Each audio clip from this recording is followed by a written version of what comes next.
സൗന്ദര്യം വഴിഞ്ഞൊഴുകുന്ന അമ്മപെങ്ങന്മാരെ, എന്റെ ആരാധ്യൻ. നഗ്ന നേത്രങ്ങളാൽ ദൃശ്യമാവുന്നത് മുഴുവൻ പരമമായ സത്യമായിക്കൊള്ളണമെന്നില്ല. പഞ്ചഭൂതങ്ങളും പഞ്ചേന്ദ്രിയങ്ങളും ആവർത്തനത്തിന്റെ നിഗൂഢതയിൽ സമഞ്ജസമായി സമ്മേളിക്കുമ്പോൾ ഉത്ഭൂതമാകുന്ന ജുഗുപ്സാവഹമായ വെറും തോന്നലാവാം അത്. സുഹൃത്തെ, എത്ര വിശദീകരിച്ചാലും നിങ്ങൾക്ക് മനസ്സിലാക്കാനൊക്കാത്ത 1000 പരിരംഭണങ്ങളുണ്ട് പ്രപഞ്ചത്തിൽ.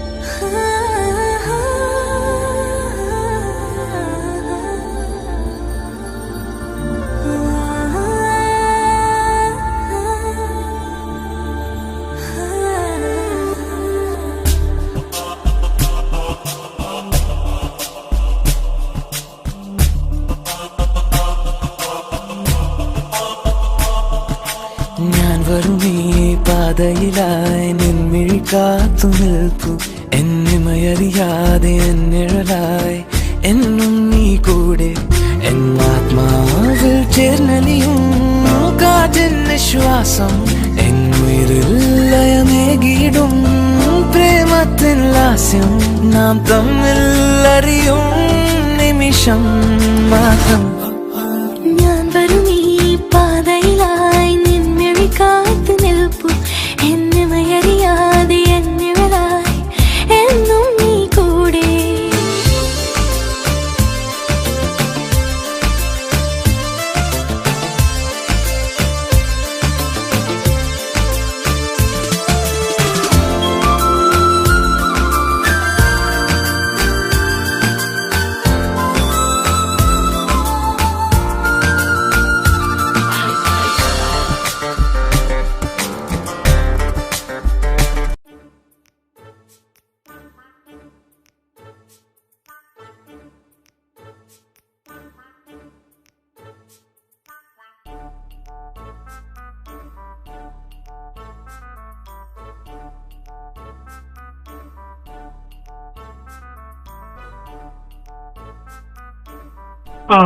എണീറ്റോ? ഗുഡ് മോർണിംഗ് അല്ല, ഗുഡ് ആഫ്റ്റർനൂൺ. ഉച്ചയായി, 12 മണിയായി. ഇനിയെങ്കിലും എണീറ്റില്ലെങ്കിൽ രാവിലെ ഞാൻ ഉണ്ടാക്കി വെച്ചതെല്ലാം ചൂടാറി തണുത്ത് പച്ചവെള്ളം പോലെ ആവും. ചായ ഇപ്പൊ തന്നെ പച്ചവെള്ളമായി. ഇനി ബാക്കിയുള്ളതും കൂടെ അങ്ങനെ ആവുന്നതിന് മുമ്പേ എണീച്ച വല്ലതും നിനക്ക് തിന്നാം. ഇല്ലെങ്കിൽ തിന്നാൻ പറ്റത്തില്ല, അത്ര ഞാൻ പറയുന്നുള്ളൂ. ഓ, അത്രയും താനെന്തിനാ ബുദ്ധിമുട്ടി പറയുന്നേ? ആവശ്യം വന്ന് താൻ്റെ മുറിക്കകത്തും കയറിയിരിക്കാൻ തുടങ്ങിയോ? അല്ലേ സമാധാനം അല്ല തന്നെ കൊണ്ട് തലവേദന എടുക്കണം. കൃഷ്ണ ഇവിടെ, എനിക്കിന്ന് പോണം, പാക്കൊക്കെ ചെയ്യണം.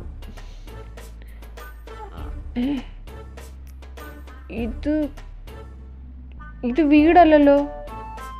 ഓ, ഇവന്മാർ എന്നെയും പൊക്കി എടുത്തോണ്ട് ഫാം ഹൗസിൽ വന്നോ അതിനിടയ്ക്ക്?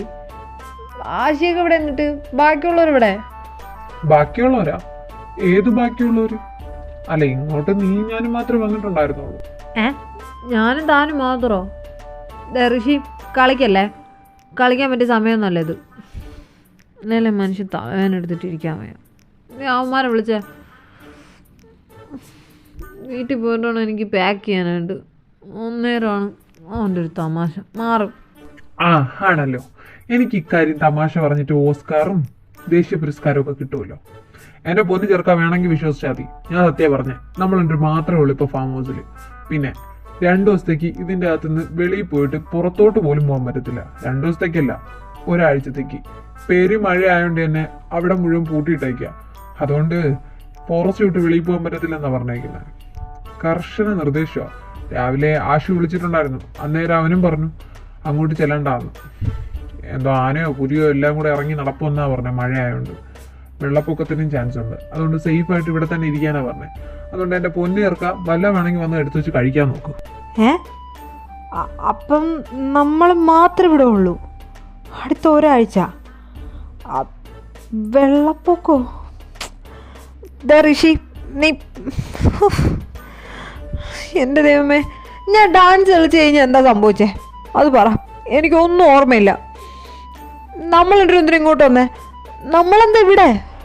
ആ അതെ, പറഞ്ഞുതരാം, ശ്രദ്ധിച്ച് കേട്ടോ. നീ പറഞ്ഞതാണ് ഇന്നലെ നമ്മൾ രണ്ടുപേരും കൂടി ഇവിടെ ഹണിമൂണിന് വന്നതാ.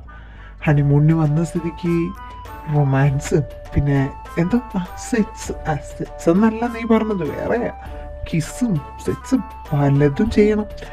പിന്നെ എന്തുവാ, പിന്നെ എന്തൊക്കെയോ പറഞ്ഞായിരുന്നു, എനിക്ക് തീരെ ഓർമ്മയില്ല. നിനക്ക് ഓർമ്മ കാണത്തില്ല, അത് വേറെ കാര്യം. നമ്മളിവിടെ ഹണിമൂണിന് വന്നതാ. ഹണിമൂൺ?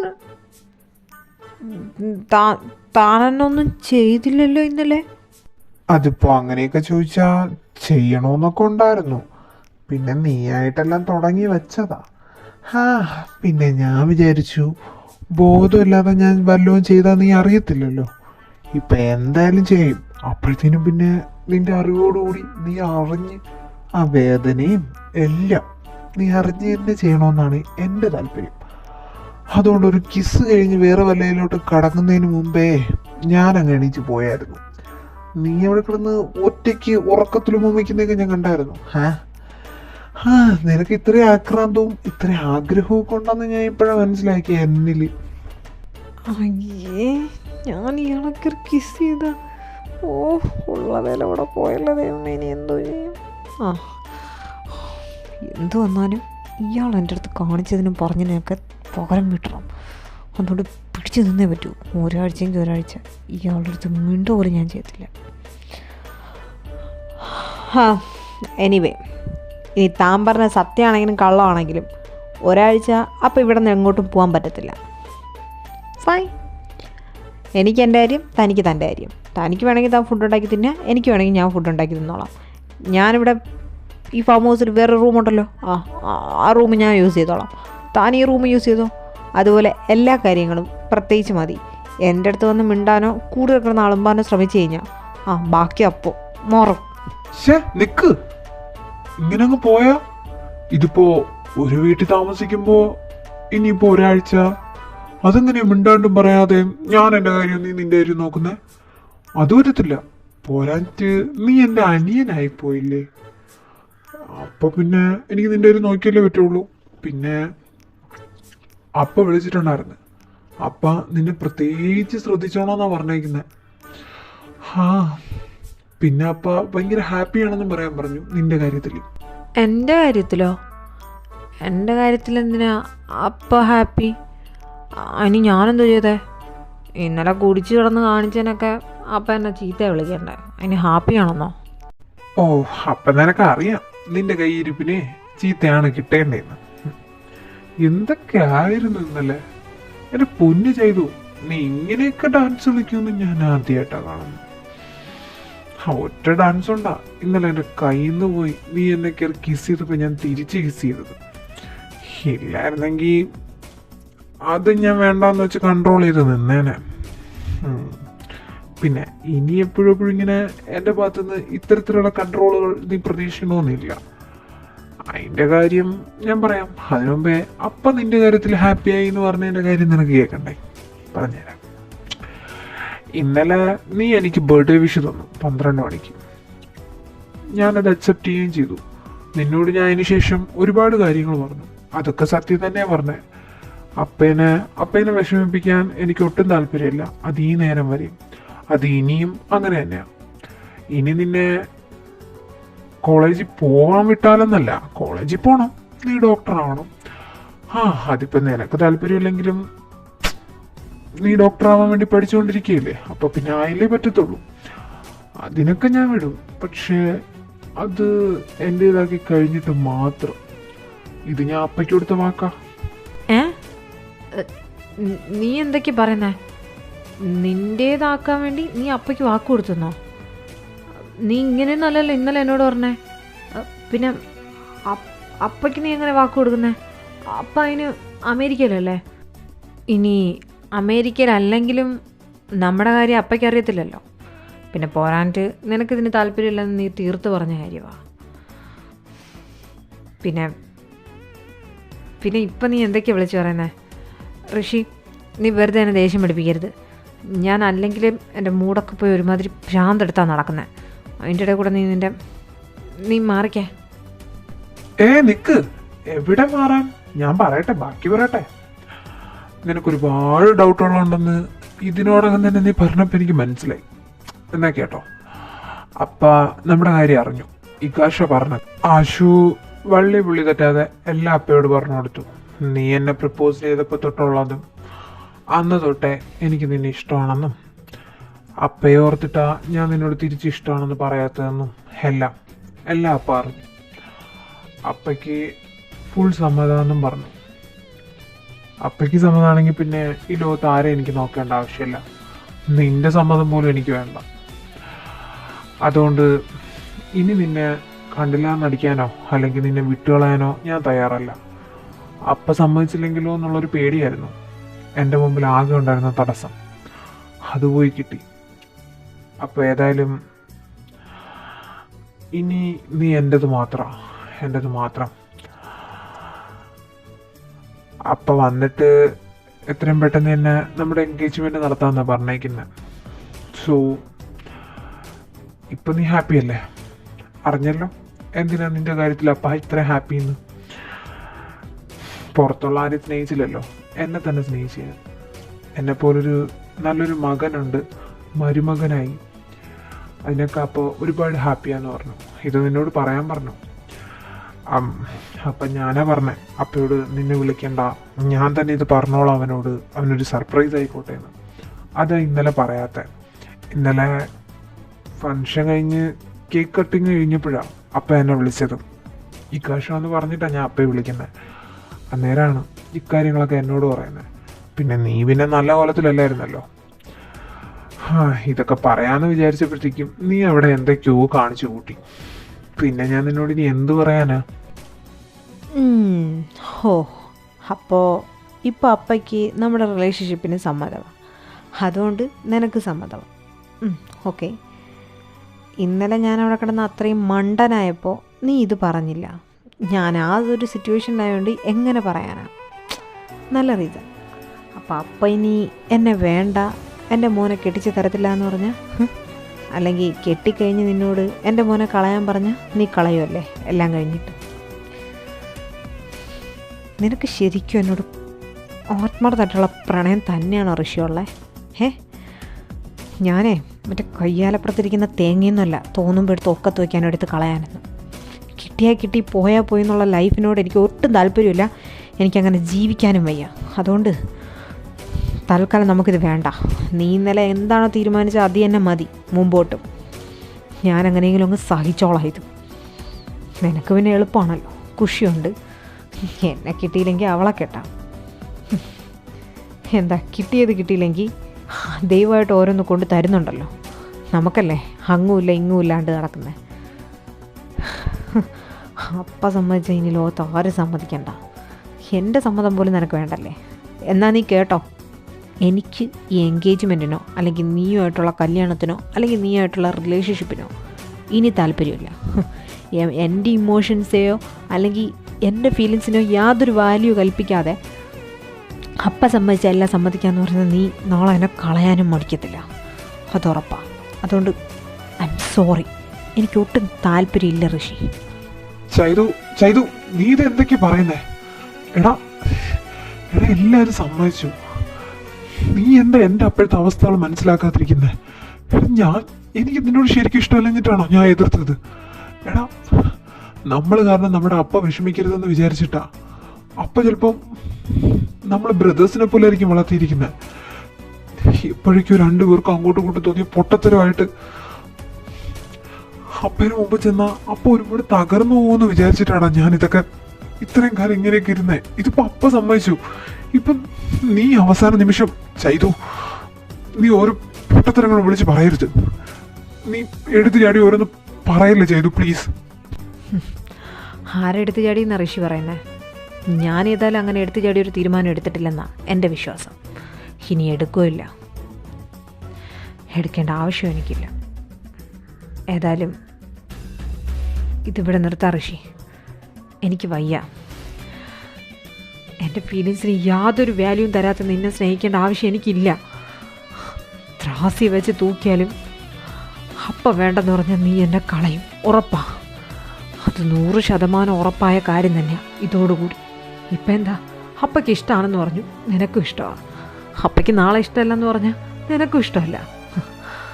നിനക്കെൻ്റെ ലവും നിന്നോടുള്ള പ്രണയമൊക്കെ വെറും നിസ്സാരം. അവരെന്ത് വിചാരിക്കും ഇവരെന്ത് വിചാരിക്കും എന്നുള്ള തോന്നലുകൾ മാത്രമാണ്.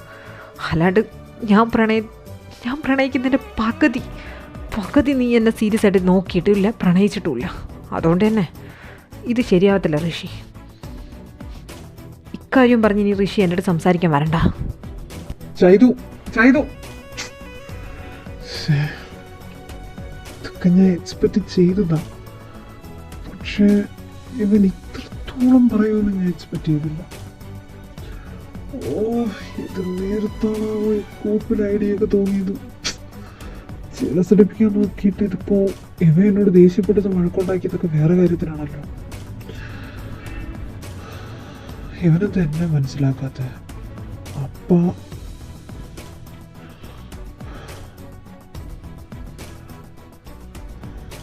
ഒരുപക്ഷെ അപ്പ ഇത് എതിർത്തിരുന്നെങ്കിലോ അറിഞ്ഞ സമയത്തിന് അന്നേരം ഞാൻ പേടിച്ച പോലെ എല്ലാം നടക്കത്തില്ലായിരുന്നു. ആരും എന്താ അത് ചിന്തിക്കാത്ത? ഇപ്പൊ സമ്മതിച്ചപ്പോ അവന് സമ്മതമല്ല, ഇപ്പൊ സമ്മതിച്ചപ്പോ അവനാ കുറ്റങ്ങളും പ്രശ്നങ്ങളും. ഞാൻ 5-6 പാടുപെടേണ്ടി വരും. ഇതെന്താ എല്ലാരും പോയാ? ഞാൻ ഉറക്കമായോണ്ടായിരിക്കും മുസാനേട്ടനൊന്നും എന്നോടൊന്നും പറയാണ്ട് പോയത്. ഇനി ഇങ്ങോട്ടുള്ള എല്ലാ ദിവസവും ഞാനിവിടെ ഒറ്റയ്ക്കാണല്ലോ. ഇവിടെയുള്ളൊരു കാലമാടനാണെങ്കിൽ ഇങ്ങോട്ട് വന്ന് ഉമ്മിക്കും, ഇങ്ങോട്ട് വന്ന് എല്ലാം പറയും. എന്നിട്ട് അയാളെ പാട്ടിന് അയാളങ്ങ് പോവും. ബാക്കിയുള്ള അതിൻ്റെ ഇടയിൽ കിടന്ന് ശ്വാസം മുട്ടി ചാവണം. നേരം വെളുത്തപ്പോൾ റൂമിൽ കാണാനില്ല, പുകഞ്ഞു പോയെന്ന് തോന്നുന്നു. ഒരുങ്ങി രാവിലെ തന്നെ ഓഫീസിൽ പോയി കാണും. അല്ലെങ്കിലും എൻ്റെ ഫീലിങ്സ് വിഷമോ കാര്യം കാണാനാ. അല്ലെങ്കിൽ തന്നെ അയാൾക്ക് അതൊക്കെ കാണാൻ അറിയാവോ? ഋഷിയായിട്ട് ഉണ്ടായിരുന്നപ്പോൾ എന്തൊക്കെയായിരുന്നു ഫുഡ് ഉണ്ടാക്കുന്നു, എടുത്തു തരുന്നു, തിന്നാൻ പറയുന്നു, തിന്നുന്ന പാത്രം വരെ കഴുകി വയ്ക്കുമായിരുന്നു. ഇതിപ്പോൾ ഞാൻ തന്നെ പോയി എടുത്ത് തിന്നണം, ഞാൻ തന്നെ ആ ആൻറ്റിമാർ വന്നില്ലെങ്കിൽ ഫുഡ് ഉണ്ടാക്കണം. ആ കാലമാടനോടി ഒന്നുമില്ലെങ്കിലും എന്നെ അയാൾക്ക് ഇഷ്ടമെന്നല്ലേ പറഞ്ഞത്. അപ്പോൾ അതിൻ്റെ ഒരു ഇതൊക്കെ കാണിച്ചൂടെ? ഇത് ഓഫീസിൽ പോയില്ലേ? ഇതെന്താ ഇവിടെ നിൽക്കുന്നത്?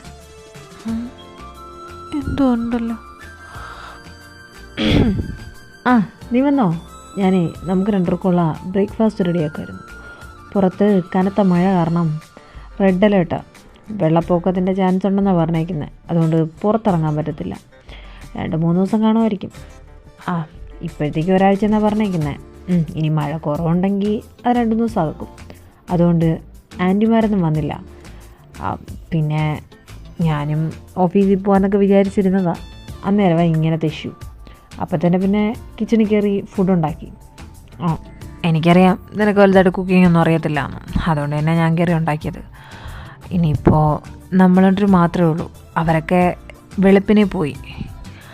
നല്ല മഴയാവുന്നതിന് മുമ്പ് തന്നെ അവരൊക്കെ പോയതുകൊണ്ട് അവരൊന്നും ഇവിടെ സ്റ്റക്കായില്ല. ഇതിപ്പോൾ എനിക്ക് ഓഫീസിലൊന്നും പോകാൻ പറ്റാതെ. ഏതായാലും നമുക്ക് അഡ്ജസ്റ്റ് ചെയ്യാം. എൻ്റെ ഫുഡ് അത്രയ്ക്ക് കൊള്ളാവുന്നൊന്നും എനിക്കറിയത്തില്ല. ഏതായാലും കഴിച്ചു നോക്ക്, എന്നിട്ട് നീ അഭിപ്രായം പറ. വെള്ളപ്പൊക്കോ? റെഡ് അലേർട്ടാ? ശുഭം, നന്നായി. ഒരാഴ്ച ഇനി ഇങ്ങേരി വീട്ടിൽ കാണുമോ? അപ്പോൾ 10 സെക്കൻഡ് പോലും അങ്ങേരെ മുമ്പ് വന്നിരുന്ന എനിക്ക് നേരെ ചെവി ശ്വാസം വിടാൻ പറ്റത്തില്ല. ഒരാഴ്ച ഞാൻ ഇനി എന്തൊക്കെ സഹിക്കണം ദൈവമേ.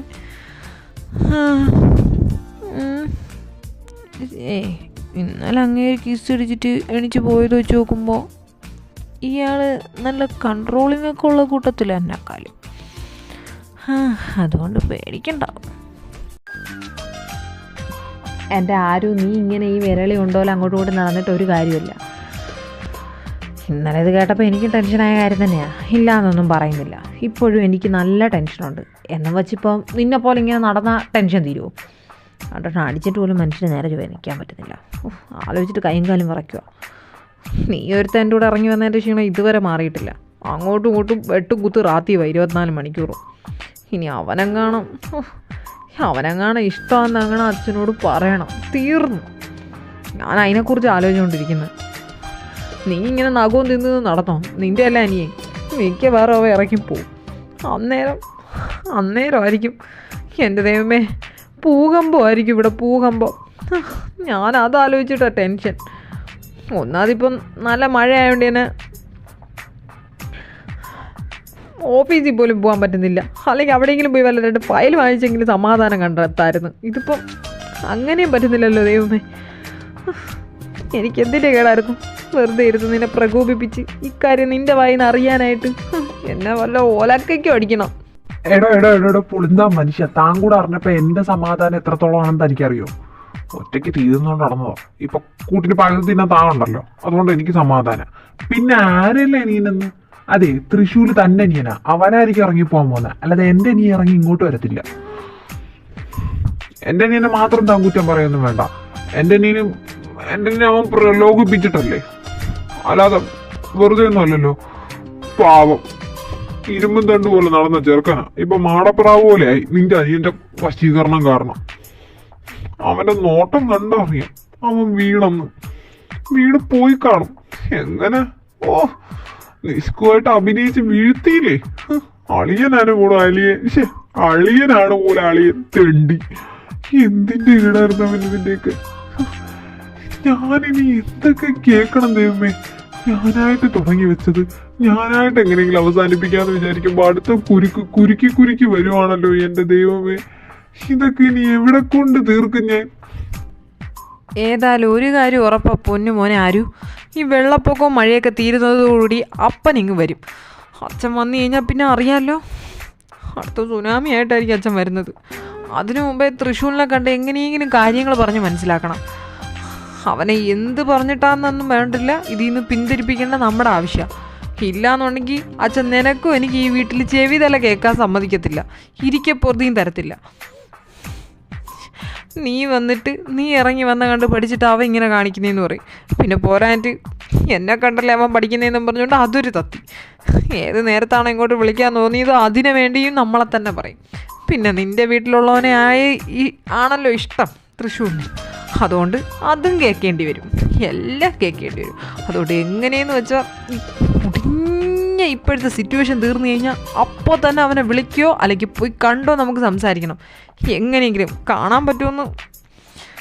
അല്ല, ഇപ്പം ഈ കാശിൻ്റെ അടുത്ത് പോയ സീനില്ലെന്നല്ലേ നിങ്ങൾ പറഞ്ഞത്? നമുക്ക് പോയി തന്നെ സംസാരിക്കാം തൃശ്ശൂരിൻ്റെ അടുത്ത്. എന്തോ അവന്റെ സംസാരം കേട്ടിട്ട് അവ ഇതിന്ന് പിന്തിരിയുന്നൊന്നും എനിക്ക് തോന്നുന്നില്ല. ഏതായാലും പിന്നെ പറയാനല്ലേ പറ്റത്തുള്ളൂ, പറഞ്ഞു നോക്കാം. എന്റെ ടെൻഷൻ അതൊന്നുമല്ല. രാവിലെ ഞാൻ അവനെ വിളിച്ചായിരുന്നു. അന്നേരം അവൻ പറഞ്ഞെന്താന്നറിയോ? അവിടെ ആരുമില്ല, ഇപ്പൊ ഞാനും ആശുവും മാത്രമേ ഇവിടെ ഉള്ളൂ. I M so happy. ഈ മൂമെന്റ്സ് ഒക്കെ ഞാൻ എന്തുമാത്രം ആഘോഷിക്കുന്നുണ്ടെന്ന് അറിയുമെന്ന്. വല്ലതും സംഭവിച്ച എന്റെ ദൈവമേ, എന്റെ അനിയനെ എനിക്ക് നന്നായിട്ടറിയാം. അവനാണെങ്കിൽ ഒരു കുതിരയുടെ ജന്മമാ.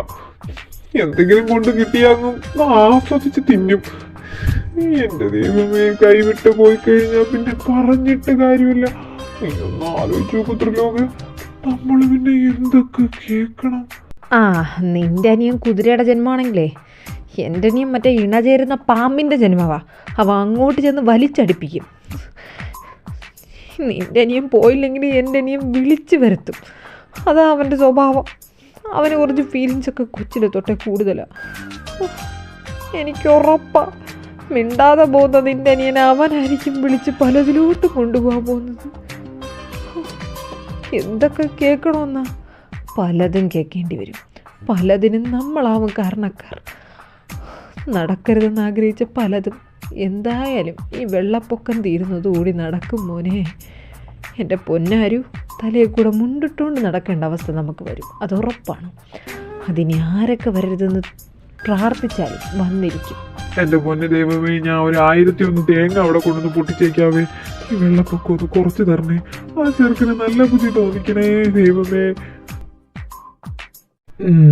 അപ്പൊ അങ്ങനെയൊക്കെയാണ് കാര്യങ്ങൾ. അല്ല, എന്നിട്ടിപ്പം ഈ CCTV ഫുട്ടേജ് നീ എങ്ങനെ ഒപ്പിച്ചു? അല്ല, തൃശ്ശൂരിൽ നിന്റെ അടുത്ത് ഇങ്ങനെ ഒരു ഹെൽപ്പ് ചോദിച്ചു.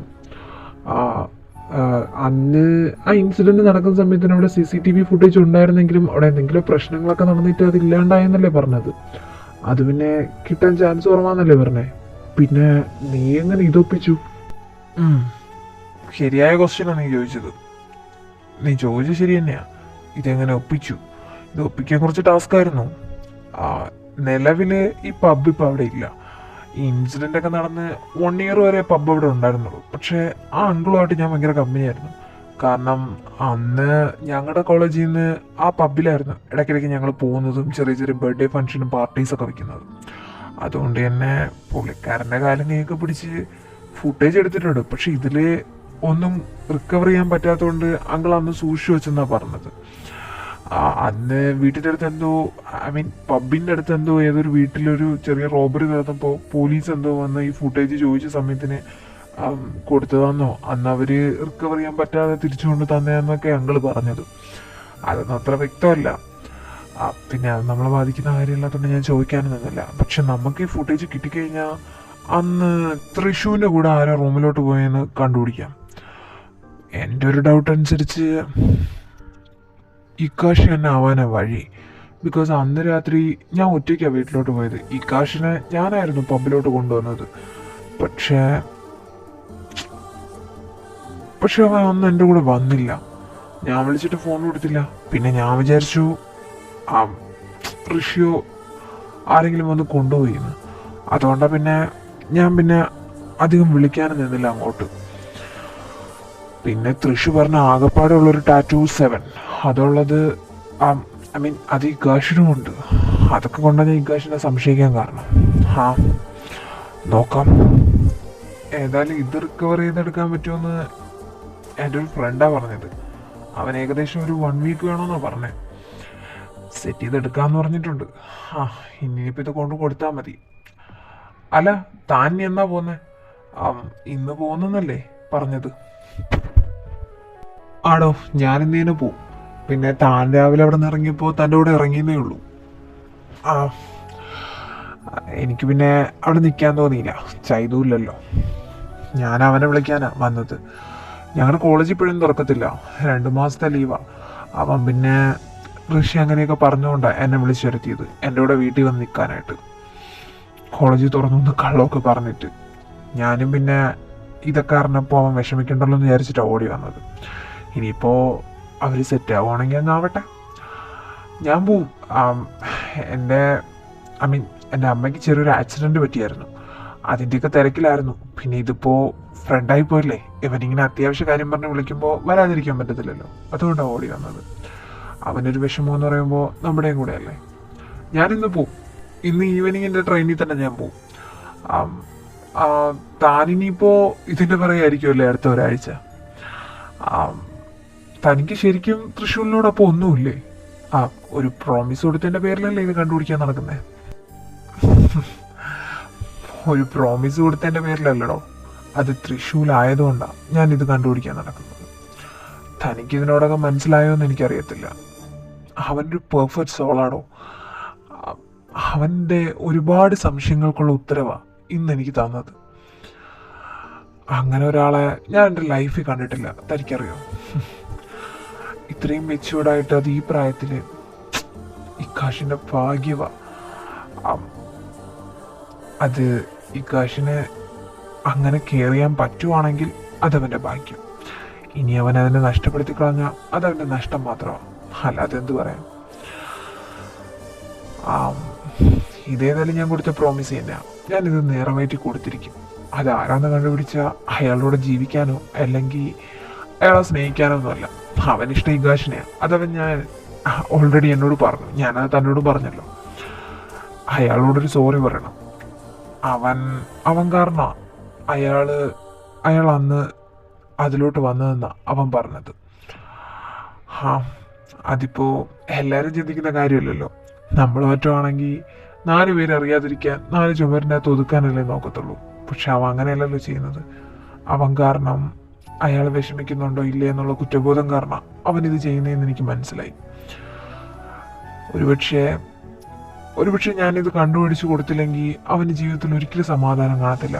ഇക്കാശമായിട്ടുള്ള ലൈഫ് മേ ബി അത് ഫ്യൂച്ചറിൽ നടന്നു കഴിഞ്ഞാൽ, ഇക്കാശമായിട്ടുള്ള മാരേജോ അല്ലെങ്കിൽ അവരുടെ റിലേഷൻഷിപ്പോ സെറ്റായി കഴിഞ്ഞാൽ ഓരോ നിമിഷവും അവൻ ഈ കാര്യം മനസ്സിലിട്ട് കുത്തിക്കൊണ്ടിരിക്കും. അവൻ ഒരുപാട് ട്രൈ ചെയ്തു എന്നാ പറഞ്ഞ കണ്ടുപിടിക്കാനായിട്ട്. ഇനി എൻ്റെ വഴിക്ക് ഞാനും നോക്കട്ടെ. എനിക്കുറപ്പാ ഞാൻ കണ്ടുപിടിക്കുമെന്ന്. ഞാൻ കണ്ടുപിടിച്ച് അതവിടെ കൊണ്ട് ചെല്ലുമ്പോഴത്തേക്കും ഈ ലോകത്ത് ഏറ്റവും കൂടുതൽ ഹാപ്പി ആവാൻ പോകുന്ന അവൻ തന്നെ ആയിരിക്കും. അവൻ്റെ മുഖത്തെ ഹാപ്പിനെസ് മാത്രം മതിയിടോ എനിക്ക്. അത് കാണാൻ വേണ്ടിയിട്ടാണ് ഞാൻ ഈ കിടന്ന് ഓടുന്നത്. അതുകൊണ്ട് ഈ ഒരാഴ്ച എന്തായാലും ഞാൻ ഇതിൻ്റെ പുറകെയായിരിക്കും. നോക്കാം എന്താവും ഏതാവും എന്നൊക്കെ. ഗ്രേറ്റ്. താനൊരു ജെന്റിൽമാനാണോ? അതുകൊണ്ടാണ് തനിക്ക് ഇങ്ങനെയൊക്കെ ചിന്തിക്കാൻ പറ്റുന്നത്. ഏതായാലും ഓൾ ദി ബെസ്റ്റ്. എന്നാൽ ഞാൻ പോട്ടെ. ഞാനൊരു ഊബർ ബുക്ക് ചെയ്തിട്ടുണ്ട്. അത് വരാൻ ടൈമായി. പിന്നെ ഇതാരാന്ന് കണ്ടുപിടിച്ചാൽ തനിക്ക് ഞാൻ എൻ്റെ നമ്പർ തന്നല്ലോ, ഉറപ്പായിട്ടും എന്നെ അറിയിക്കണം. അതിന് ഈ കാശാണെങ്കിൽ അത്രയും ഹാപ്പി. അല്ലെങ്കിലും കുഴപ്പമില്ല. താൻ എന്നോട് പറഞ്ഞോ, അവൻ സോറി പറഞ്ഞോ ഇല്ലെന്നൊക്കെ എല്ലാം പറയണം. ഇനിയിപ്പോൾ ചിലപ്പോൾ ഞാൻ വീട്ടിൽ തന്നെ ആയിരിക്കും, പുറത്തൊന്നും അധികം വരുന്നുണ്ടായിരിക്കത്തില്ല. അവിടെ എൻ്റെ ആവശ്യമുണ്ടല്ലോ. അതുകൊണ്ട് ചിലപ്പോൾ ചൈതുവിനെ പോലും കോണ്ടാക്ട് ചെയ്യാൻ പറ്റിയെന്ന് വരത്തില്ല. അതുകൊണ്ടാണ് പറഞ്ഞത്. എന്തായാലും എന്താണോ സംഭവിക്കുന്നത്, എന്താണോ നടക്കുന്നത്, അതെല്ലാം എനിക്ക് പറ്റുവാണെങ്കിൽ എന്നെ ഒന്ന് അറിയിക്കണം കേട്ടോ. ഓഫ് കോഴ്സ് എന്തായാലും അറിയിക്കൂടോ, അറിയിക്കാതിരിക്കത്തില്ല. പിന്നെ എല്ലാ കാര്യങ്ങളും ഹാപ്പി എൻഡിങ് തന്നെ ആവട്ടെ.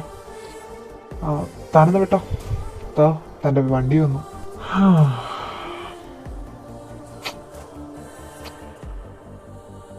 ഇനി ഈ ഫുട്ടേജ് കിട്ടിയാൽ മാത്രമല്ല എനിക്ക് എൻ്റെ വീട്ടിൽ പോകാൻ പറ്റത്തുള്ളൂ. അതൊരെണക്കിന് നല്ലതാ. എല്ലാം ചിലപ്പോൾ കലങ്ങി തെളിയാൻ നിമിത്തം ഞാനാണെങ്കിൽ അത്രയും നല്ലതല്ലേ. ഏതായാലും ഇക്കാര്യം തൃശ്ശൂരിനെ അറിയിച്ചിട്ട് വീട്ടിൽ സമാധാനമായിട്ട് പോയി ഉമ്മയും വാപ്പാടും കൂടെ അങ്ങ് നിൽക്കാം. ഉമ്മ ഉണ്ടാക്കുന്ന ബിരിയാണിയൊക്കെ അതിനുശേഷം കഴിക്കാം. അതുവരെ ഇവിടെ എവിടെയെങ്കിലും തന്നെ അങ്ങ് സെറ്റാവാം. ഇപ്പൊ പോയി വല്ലതും കഴിക്കാം, നല്ല വിശപ്പ്. എൻ്റെ ദൈവമേ, ഈ ചെറുക്കൻ എൻ്റെ മുമ്പിൽ നിന്ന് ഇങ്ങനെ ഉമ്മാതിരി കുരുത്തക്കേടുകൾ കാണിച്ച് ഞാൻ എങ്ങനെ കൺട്രോൾ ചെയ്യും? അതെന്താ ഇപ്പം മനസ്സിലാക്കാത്ത? ഇത്രയും ദിവസമാണെങ്കിൽ അവനെ പിടിച്ച് കിസ് ചെയ്ത് എൻ്റെ കയ്യിൽ നിന്ന് പോയിട്ടാണ് ഞാൻ അതൊക്കെ ചെയ്തത്. ഞാനിനി വേറെ വല്ലതും ചെയ്ത് കഴിഞ്ഞാൽ അതൊന്നും താങ്ങാനുള്ള ത്രാണി പോലും ഇല്ല. എന്നാൽ അവനെ അതിനൊക്കെ മുതിർന്ന് ഇങ്ങോട്ട് തള്ളി വരുന്നത്. എൻ്റെ പൊന്നിക്കാശേ, നീ എങ്ങനെയെങ്കിലും മാക്സിമം കൺട്രോൾ ചെയ്ത് നിന്നേ പറ്റൂ. അവൻ ലണ്ടനിലൊക്കെ വളർന്നതാ. ചിലപ്പോൾ ഇതൊക്കെ അവൻ്റെ തോന്നലാണെങ്കിലോ.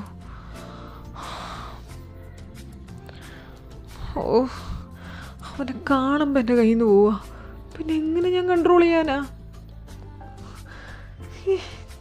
എനിക്കിതിപ്പോൾ എന്നെ തന്നെ പറഞ്ഞ് മനസ്സിലാക്കാൻ പറ്റുന്നില്ലല്ലോ ദൈവമേ. എന്തൊക്കെ ചെയ്താലും എന്തൊക്കെ പറഞ്ഞാലും എന്നെക്കൊണ്ട് മാത്രമേ എന്നെ നിയന്ത്രിക്കാൻ പറ്റൂ.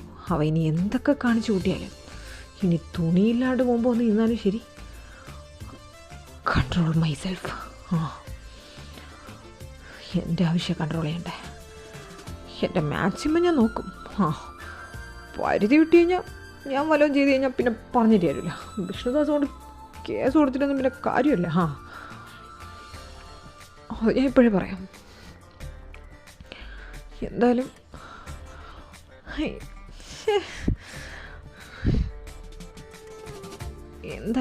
എങ്ങനെയെങ്കിലും പണ്ടാരം ഏത് നേരത്താണോ ഈ മഴയ്ക്ക് പെയ്യാൻ തോന്നിയത്? നശിച്ച മഴ. ഓഫീസെങ്കിലും ഉണ്ടായിരുന്നെങ്കിൽ അവിടെ പോയെങ്കിലും ഇരിക്കായിരുന്നു സമാധാനത്തിന്. ഇതിപ്പം എവിടെ നോക്കിയാലും അവനാണല്ലോ ദൈവമേ. ഞാൻ എങ്ങനെ ജീവിക്കും?